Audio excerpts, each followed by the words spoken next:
muchas de las formas que Jesús tenía de transmitir un mensaje a las personas que estaban con él era a través de las parábolas. Mensajes sencillos, simples, que llegaban al corazón de aquellos que estaban escuchando. Quédate con nosotros, acompañanos en este programa para que podamos conocer un poco más acerca de este mensaje a través de las parábolas. Querido Dios, te queremos dar las gracias por la oportunidad que nos das de estudiar juntos tu palabra. Te pedimos tu bendición, la guía de tu Espíritu Santo, y que bendigas a nuestros amigos que nos están acompañando en este momento. En el nombre de Jesús, amén. Continuamos avanzando en el conocimiento del libro de Marcos, ¿sí? Un escritor que tuvo una mirada particular acerca del ministerio de Cristo aquí en la tierra, ¿sí? Y hay una parte especial, y acá justamente en el capítulo 4 de Marcos toca alguna de las parábolas que Jesús utilizó para transmitir un mensaje, para hacer pensar, para hacer reflexionar a las personas, ¿no? Y durante varios años muchos estudiantes o eruditos han debatido acerca de este tema de las parábolas, ¿no? Acerca de la interpretación o el significado, la enseñanza que dejaban a través de distintos puntos de vista, ¿sí? ¿Por qué será que Jesús utilizaba este lenguaje o esta forma de expresar las parábolas? Bueno, Jesús explicaba las verdades del reino de los cielos de una manera sencilla, de una manera que conectaba a las personas con las cosas cotidianas con las cuales se relacionaban, de tal manera que era un gran comunicador Jesús, ¿no? Él, a través de esos ejemplos o comparaciones, que son las parábolas, significa eso, podía transmitir una verdad espiritual, sobre todo a aquel que estaba abierto al conocimiento de la palabra y estaba receptivo, ¿no? Así que era un método, era un medio, y que ya lo utilizaban inclusive los rabinos en ese tiempo, solo que Jesús tenía una sabiduría especial donde lo hacía tan sencillo a través de las cosas con las cuales ellos estaban relacionados, que esas verdades quedaban grabadas en la mente y el corazón, y hasta un niño podía entenderlas. Exactamente. Me imagino para todos los espectadores que estaban en ese momento lo lindo que tiene que haber sido no solo escucharlo a Jesús decirlo, sino lograr tener esa interpretación del mensaje que seguramente habrá producido grandes transformaciones en la vida de las personas. Y una de estas parábolas es la del sembrador, muy conocida de hecho, en donde Jesús utiliza algunos elementos de la agricultura, no solamente de ese tiempo, porque, mi querido amigo, el mensaje que contienen los evangelios, en este caso el libro de Marcos, no es un mensaje que estaba aplicado solamente a las personas de ese tiempo o quizás a los que estaban anterior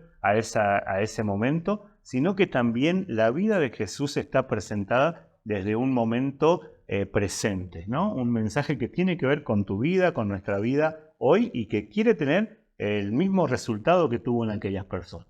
El mensaje de la parábola del sembrador tenía puestos como protagonistas o quienes estaban dentro de este mensaje la semilla y los tipos de suelos, y también había alguien que se encargaba de sembrar. Era importante hablar de esto porque el mensaje que tenía que ver con el reino de Dios tenía que ser sembrado. Y es así como Jesús va a tratar de describir los distintos corazones que había al poder recibir la palabra. Claramente habían personas que, como los líderes religiosos, la mayoría de ellos, no todos, pero la mayoría, tenían un corazón duro, ¿no? Como el primer terreno, un corazón no receptivo a la palabra de Dios, y había otras personas que eran receptivas. Allí vemos, por ejemplo, la tierra fértil, donde la semilla da fruto a 30, a 60 y a 100 por uno. Entonces vemos allí las actitudes que hay ante la palabra de Dios. Depende de nuestro corazón, de nuestra capacidad de elegir qué es lo que vamos a hacer con la palabra de Dios. El problema no está en la semilla, el problema no está en la palabra de Dios. El asunto es la actitud que nosotros vamos a tomar, el valor que le vamos a dar a la palabra de Dios cuando la recibimos. Eso es verdaderamente importante. Exactamente, ¿no? Y no solamente esta forma de comunicar el mensaje que tenía Cristo quedaba encerrado en esa parábola, sino que también había una explicación seguida de eso. Y esto es lo bueno de estudiar la palabra de Dios, de darle tiempo a explayarnos en el estudio de ella, porque cada pregunta o cada duda que surge con algún texto, siempre hay otro texto que nos va a dar la respuesta para que nos quede claro el mensaje y no quede al libre o a la libertad de interpretación humana en esto, ¿no? Por eso te invitamos a que te conectes con nosotros también a través del numerito que aparece ahí en pantalla. Cualquier duda, cualquier pregunta que quieras hacernos la puedas escribir también, que te suscribas al canal en donde sale este programa y nos dejes ahí en los comentarios aquellas cosas que quieras encontrar alguna respuesta. Hay material que podemos proporcionarte porque la idea es que podamos tener una interpretación clara del verdadero mensaje que Dios quiere transmitir, ¿no? Y en este caso, cuando hablamos de las semillas y los terrenos, que no solamente tenían que ver con un mensaje del tiempo que decíamos, sino que hacía una referencia a algo importante que vos dijiste. La semilla tenía que ver con el Evangelio, la palabra de Dios que estaba siendo sembrada. ¿Y los terrenos a qué se refería puntualmente? Los distintos corazones que reciben la palabra, ¿no? Allí la parábola muestra el terreno del camino, el terreno pedregoso, donde la semilla cae, pero dura poco tiempo porque no tiene profundidad, no tiene raíz, y cuando sale el sol dice que quema, ¿no? A la semilla, a la planta, a la palabra. Entonces vemos también el terreno de las espinas, donde la palabra, donde la semilla es ahogada, y también vemos el terreno fértil, ¿no? Que es aquel corazón receptivo que da fruto. Y esto, Darío, me hace reflexionar mucho en la actitud que uno está tomando día a día ante la palabra de Dios. Seguramente hay algunas amenazas para que la palabra quede sin efecto en nuestra vida. Pueden ser las preocupaciones, pueden ser en las necesidades que hay, pueden ser los placeres, pueden ser muchas cosas que tienden a enfriarnos o distanciarnos de Jesús, y entonces allí es donde nosotros podemos preguntarnos, reflexionar qué actitud estoy tomando día a día ante la palabra de Dios. El deseo de Él es que haya fruto en mi vida, pero hay algunas cosas en este mundo que compiten con la palabra de Dios y es por eso que tenemos que reflexionar y pensar cuál es nuestra actitud ante la palabra de Dios. Exactamente. Y es para pensar en esto, porque todo aquello que hace referencia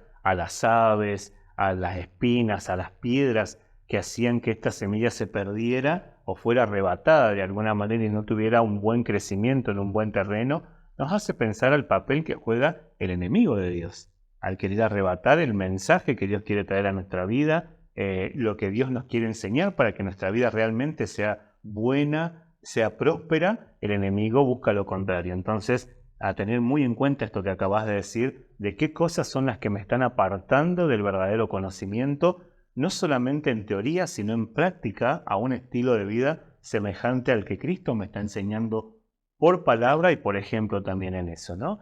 Y hablando del sembrador, podemos vincularlo también con otra palabra, con otra parábola, que habla acerca de la lámpara y la cesta, ¿no? Otra parábola ahí que sale en el capítulo 4 y que habla de la función de la lámpara, ¿no? Algo puntual y que Jesús hace algunas preguntas ahí también esperando respuestas.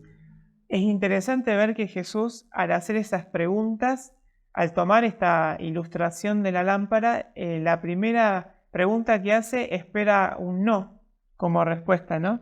Ya que no podríamos poner una luz debajo de un almud, ¿no? Que era un recipiente donde se medían los granos o también los líquidos, y ponerlo debajo de eso. La luz debe ponerse para que todos puedan ver arriba, ¿no? Delante de todos, pero no esconderla. Y entonces nos da la pauta de qué importante es poder difundir la palabra de Dios y no esconder eso que Dios nos ha dado a nosotros a través de Cristo, a través de su palabra. Poder compartir con otros el mensaje que va a iluminar sus vidas, sus familias, llevándoles paz y esperanza. Exactamente, ¿no? Qué importante, querido amigo, que podamos ser una luz para las personas, ¿no? De hecho, la misma palabra dice en el Salmo 119, 105, lámpara es a mis pies tu palabra, una luz en el camino. En algún momento tu vida fue iluminada a través de la palabra de Dios. Y es el pensamiento de Dios que así como se iluminó tu vida, tú seas también alguien que ilumine y guíe la vida de otro hacia ese encuentro de esa luz mayor que es la palabra de Dios, para que también pueda ser transformada y cambiada su vida. Cierra el capítulo con otra parábola, ¿sí? Una parábola que realmente es muy linda de estudiarla y también es linda de entenderla porque habla de algo que comenzó siendo muy pequeñito, pero que terminó siendo grande. Y también pienso en el pensamiento o el plan de Dios para nuestra vida. Empezar con algo que quizás lo veamos insignificante y pequeño, pero el sueño de Dios es que hayan grandes cosas en nosotros, tal cual Él lo presenta como será el reino de los cielos, ¿no? Y habla de la semilla, la parábola de la semilla en comparación. ¿Qué relación tendrá esto de la semilla con el reino de los cielos? Es interesante que Jesús utiliza allí, Darío, una semilla muy pequeña. No es la más pequeña en el mundo, pero sí es muy pequeña esta semilla y lleva tanto poder esa semilla que se produce una planta que crece, un árbol grande, alto, donde dice que hasta las aves anidan allí, ¿no? Y entonces nos habla esta parábola del crecimiento del reino de Dios. Muchas veces nosotros al hacer cualquier emprendimiento, estoy pensando en una familia que está comenzando, ¿no? Generalmente se escucha que tienen pocas cosas, que se acomodan con lo que tienen, y entonces los comienzos son humildes, son sencillos, y lleva tiempo ver el crecimiento de una familia. De la misma manera podemos comparar al reino de Dios. Jesús comenzó con 12 discípulos y hoy en todo el mundo hay aproximadamente 2.300 millones de cristianos. Es la religión con más personas en el mundo, ¿sí? Entonces, qué importante es ver el cumplimiento de esta parábola, que es como una parábola profética del poder y del crecimiento del reino de Dios. Eso nos da esperanza de saber que en Dios hay éxito verdadero, ¿sí? Él no va a fracasar en su emprendimiento, que es el reino de los cielos aquí en la tierra. Exactamente, y que en Él radica el verdadero crecimiento, ¿sí? Que en Él radica el verdadero éxito y la verdadera prosperidad. Humanamente por ahí lo medimos a través de logros terrenales, de cosas que son lindas, que son parte de nuestra vida, pero que no tienen comparación con lo que Dios quiere hacer en gran manera en nuestra vida, ¿sí? Por eso es que queremos que en tu vida también sea una realidad esto de entender el mensaje de Dios, que puedas comprender que en los pequeños detalles de tu vida Dios está presente con la idea de hacer grandes cosas, no solamente en vos, en nosotros, sino a través tuyo y a través de nosotros también.